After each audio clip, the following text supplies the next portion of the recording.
Hello everyone, हष्टिकी all in one या YouTube चॅनलला तुम्हा सर्वांचं स्वागत आहे. आज आपण इयत्ता दुसरीची मंथन प्रज्ञाशोध परीक्षेची तयारी करणार आहोत. त्यामध्ये विषय आहे मराठी. प्रकरण 4 पहा, विरामचिन्हे. जेव्हा आपण बोलत असतो तेव्हा मध्ये मध्ये थांबतो. या थांबण्याला विराम म्हणतात. लेखनामध्ये हा विराम वेगवेगळ्या खुणांनी दाखवला जातो. या खुणांना विरामचिन्हे असे म्हणतात. विरामचिन्हाचे महत्त्वाचे काही प्रकार खालीलप्रमाणे आहेत. पहा, पहिला आहे पूर्णविराम. वाक्य पूर्ण झाले हे दाखवण्यासाठी वापरतात. पहा उदाहरणार्थ, सरू लिंबे विकायला गेली. दुसरा उदाहरण पहा, सुनील दररोज शाळेत जातो. जातो झाल्यानंतर जे टिंब तुम्हाला दिसते त्याला पूर्णविराम असे म्हणतात. दुसरा आहे प्रश्नचिन्ह. पहा, प्रश्नचिन्ह अशा प्रकारे असते. वाक्यात प्रश्न विचारला असेल तर वाक्याच्या शेवटी वापरतात, प्रश्नचिन्ह वापरतात. पहा, पहिला आहे उदाहरणार्थ, पुस्तक छापण्यासाठी काय लागतं. दुसरं उदाहरण पहा, तुझे नाव काय. अशा प्रकारे वाक्याच्या शेवटी प्रश्नचिन्ह लिहितात. तिसरं आहे उद्गारचिन्ह. पहा, उद्गारचिन्ह कसं आहे, अशा प्रकारे मनातील भावना व्यक्त करणाऱ्या शब्दाच्या शेवटी उद्गारचिन्ह वापरतात. पहा उदाहरणार्थ, बापरे केवढा मोठा साप. पहा, इथे आणि इथे दोन वेळा इथे उद्गारचिन्ह वापरलेला आहे. दुसरा वाक्य पहा, शाबास छान खेळलास. चौथा आहे पहा, स्वल्पविराम. पहा, स्वल्पविराम कसा असते, अशा प्रकारे दोन छोटी वाक्ये किंवा एकाच जातीचे अनेक शब्द लागोपाठ आल्यास शेवटचा शब्द वगळता त्याच्या पुढे स्वल्पविराम म्हणजे हे चिन्ह दिले जाते. उदाहरणार्थ पहा, शेपू, पालक, मेथी, चाकवत या पालेभाज्या आहेत. दुसरा पहा, बागेत गुलाब, मोगरा, जास्वंदीची फुले आहेत. पाचवा पहा, अवतरण चिन्ह. याच्यामध्ये दोन प्रकार आहेत, एकेरी अवतरण चिन्ह आणि दुहेरी अवतरण चिन्ह. पहा, एकेरी अवतरण चिन्ह लेखकाचे वचन, संत वचने, ब्रीद वाक्ये लिहिताना एकेरी अवतरण चिन्ह दिले जाते. दुहेरी अवतरण चिन्ह पहा, इथे दिसते तुम्हाला, एखाद्या व्यक्तीच्या तोंडाचे शब्द जसेच्या तसे लिहिताना दुहेरी अवतरण चिन्ह दिले जाते. उदाहरणार्थ पहा, उषाने सुचवले आपण त्यांना एक छत्री घेऊन देऊ. आपण त्यांना एक छत्री घेऊन देऊ या वाक्याला दुहेरी अवतरण चिन्ह दिलेला आहे. दुसरा पहा, आईने विचारले, हे डॉक्टर पंजाबराव देशमुख कोण ग. पहा, या वाक्यातही दुहेरी अवतरण चिन्ह वापरलेला आहे. नमुना प्रश्न दिलेला आहेत पहा खाली. प्रश्न पहिला, खालील वाक्यात कोणते विरामचिन्ह वापरले आहे ते पर्यायातून शोधा. वाक्य आहे पहा, त्यासाठी पैसे कुठून आणायचे. पहा, खाली 4 पर्याय दिलेले आहेत, स्वल्पविराम, प्रश्नचिन्ह, उद्गारचिन्ह, अवतरण चिन्ह. पहा, त्यासाठी पैसे कुठून आणायचे हे प्रश्न आहे म्हणून वाक्याच्या शेवटी प्रश्नचिन्ह दिलेला आहे, म्हणून पर्याय क्रमांक 2 हे बरोबर उत्तर आहे. व्यवसाय पहा, प्रश्न 1 ते 3, खालील विरामचिन्हांसाठी प्रत्येकी योग्य पर्यायाचा क्रमांक शोधा. पहा, प्रश्न पहिला आहे स्वल्पविराम. स्वल्पविराम कशा प्रकारे असते ते खाली दिलेले आहेत पहा 4 पर्याय, त्यामध्ये आपल्याला स्वल्पविराम शोधायचा आहे. स्वल्पविराम अशा प्रकारे असते, अशा प्रकारे ते पर्याय क्रमांक 3 मध्ये दिलेला आहे, म्हणून पर्याय क्रमांक 3 हे बरोबर उत्तर आहे. दुसरा प्रश्न, पूर्णविराम.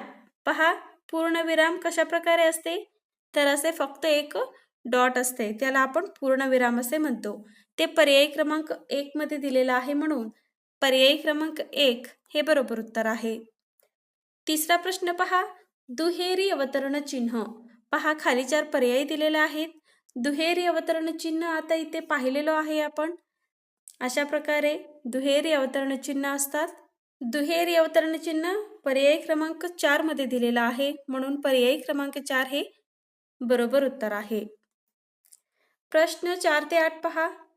खालील प्रत्येक वाक्यातील विरामचिन्हे ओळखून त्याचा पर्याय क्रमांक शोधा. पहा, प्रश्न 4 आहे.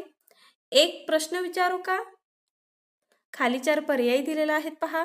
स्वल्पविराम, पूर्णविराम, प्रश्नचिन्ह, उद्गारचिन्ह. वरील वाक्यात प्रश्न विचारला आहे, म्हणून वाक्याच्या शेवटी प्रश्नचिन्ह हे विरामचिन्ह वापरले आहे, म्हणून पर्याय क्रमांक 3 हे बरोबर उत्तर आहे. प्रश्न 5 पहा. वा, कावळे दादा, गाणं छानच होतं. पहा, खाली 4 पर्याय दिलेले आहेत. पूर्णविराम, अवतरणचिन्ह, स्वल्पविराम, उद्गारचिन्ह.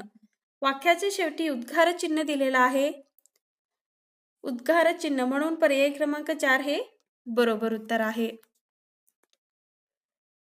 प्रश्न 6 पहा.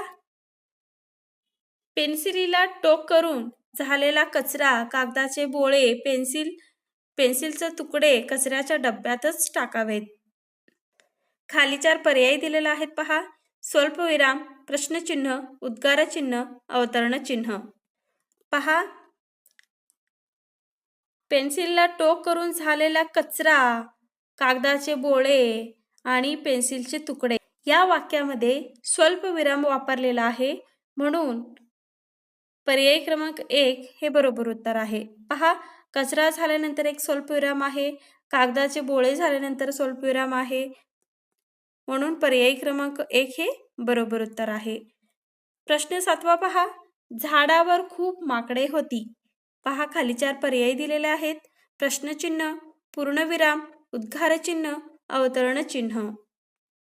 पहा, वाक्याच्या शेवटी पूर्णविराम दिलेला आहे, म्हणून पर्याय क्रमांक 2 हे बरोबर उत्तर आहे. प्रश्न 8 पहा. समीर म्हणाला, तिला गेल्या 8 दिवसापासून ताप येतोय. पहा, खाली 4 पर्याय दिलेला आहेत. दुहेरी अवतरणचिन्ह, प्रश्नचिन्ह, उद्गारचिन्ह, सर्व पर्याय बरोबर. पहा, इथे दुहेरी अवतरणचिन्ह दिलेलं आहे, म्हणून पर्याय क्रमांक 1 हे बरोबर उत्तर आहे. प्रश्न 9 व 10 पहा. खालील वाक्याच्या शेवटी कोणते विराम चिन्ह द्यायचे राहिले आहे ते पर्यायातून ओळखा. पहा, 9वा प्रश्न आहे. तेजल, पाटीवर काय गिरवत बसलीस? पहा, खाली 4 पर्याय दिलेले आहेत. तेजल, पाटीवर काय गिरवत बसलीस हे प्रश्नचिन्ह आहे, म्हणजे वाक्याच्या शेवटी प्रश्नचिन्ह द्यायचं आहे, म्हणून पर्याय क्रमांक 2 हे बरोबर उत्तर आहे. 10वा प्रश्न पहा. मंगेश, शेखर, जतीन, कुमार हे माझे मित्र आहेत. पहा, खाली 4 पर्याय दिलेले आहेत. पहा, इथे या प्रश्नांमध्ये मंगेश नंतर स्वल्पविराम पाहिजे, शेखर नंतर स्वल्पविराम, जतीन स्वल्पविराम, कुमार हे माझे मित्र आहेत असं पाहिजे, म्हणजे पर्याय क्रमांक 1 हे बरोबर उत्तर आहे. प्रश्न 11 पहा. खालील वाक्यात चुकीचे विरामचिन्ह घातलेले वाक्य कोणते? पहा, खाली 4 पर्याय दिलेले आहेत. पहिला पर्याय पहा. शशांक प्रामाणिक आहे. दुसरा आहे, तू काय करतोस? तिसरा आहे, तो खोटे राहतो. चौथा आहे, शाबाश, छान खेळलास. पहा, या 4 वाक्यामध्ये दुसरा वाक्य जे आहे ते चुकीचं आहे. तू काय करतोस म्हणजे तिथं प्रश्नचिन्ह पाहिजे, तिथे उद्गारचिन्ह दिलेत, म्हणून पर्याय क्रमांक 2 हे बरोबर उत्तर आहे. प्रश्न 12 पहा. खालील वाक्यात किती प्रकारच्या विरामचिन्हांचा वापर केला आहे ते शोधा. पहा, आजोबांनी विचारले, ज्वारी, बाजरी कुठून येते? पहा, खाली 4 पर्याय दिलेले आहेत. 2, 3, 4, 1. पहा, या वाक्यामध्ये स्वल्पविराम वापरलेत, दुहेरी अवतरण चिन्ह वापरलेत आणि प्रश्नचिन्ह, म्हणजे एकूण 3 विरामचिन्हांचा वापर केलेला आहे, म्हणून पर्यायी क्रमांक 2 हे बरोबर उत्तर आहे. अशा प्रकारे आपण घटक 4 विरामचिन्ह या घटकावरती कशा प्रकारचे प्रश्न विचारतात आणि ते आपण कसे सोडवावे ते पाहिलो. व्हिडिओ आवडला असेल तर लाईक, शेअर आणि सबस्क्राईब करायला विसरू नका. धन्यवाद.